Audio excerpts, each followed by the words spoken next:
விருச்சிக ராசிக்கு அர்த்தாஷ்டம சனி முடியுது. நிறைய விருச்சிக ராசி நேயர்கள் நான் சொற்பொழிவுக்காக போன இடங்கள்லாம், என்னம்மா எங்களுக்கு ஜென்ம சனியும் இல்லை, அஷ்டம சனியும் இல்லை, ஆனால் சனி எங்களை தான் ரொம்ப கஷ்டப்படுத்துது போல இருக்கு அப்படின்னு சொன்னாங்க. பொதுவாகவே செவ்வாய்க்கும் சனிக்கும் ஆகாது. அர்த்தாஷ்டம சனினா என்னன்னா, அஷ்டம சனியில் பாதி அர்த்தாஷ்டம சனி. அந்த அர்த்தாஷ்டம சனி விலகிடுச்சு. அதனால நீங்கள் தைரியமாக இருங்க. ரொம்ப கஷ்டப்படுறோம். காலபுருஷனுக்கு 8வது வீடு வேற விருச்சிகம் இல்லையா? அதனால என்னமா வாழ்க்கையில எவ்வளோதாமா கஷ்டப்படுறது அப்படின்ற ஒரு மன விரக்தியெல்லாம் நான் சந்திச்ச நிறைய விருச்சிக ராசி நேயர்கள்ட்ட இருந்தது. கவலைப்படாதீங்க, எல்லாமே நிச்சயமா சரியாகும். இந்த சனி பெயர்ச்சி, சனி 5ஆம் இடத்தில் இருக்கிற போது கண்டிப்பாக குழந்தைகள் விஷயத்துல கவனமா இருக்கணும். குழந்தைகள் மனசு நோகிற மாதிரி எந்த ஒரு வார்த்தையும் சொல்லாதீங்க. குழந்தைங்களை அடிக்காதீங்க, குழந்தைங்களை ரொம்ப கண்டிக்காதீங்க.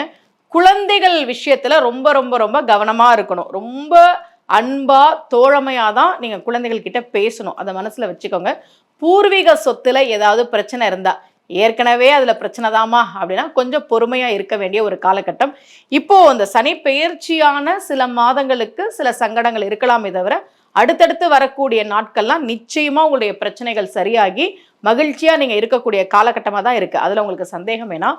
பூர்வீக சொத்து சம்பந்தப்பட்ட விஷயங்களை கொஞ்சம் கவனமா இருக்கணும். மகிழ்ச்சி, சில பேர் சொல்லுவாங்க, அம்மா நான் காலையில சிரிச்சா அன்னைக்கு முழுக்க அழுதுகிட்டு இருக்கேம்மா அப்படிம்பாங்க. ஏன்னா மகிழ்ச்சியும் குறிக்கக்கூடிய இடம் அது.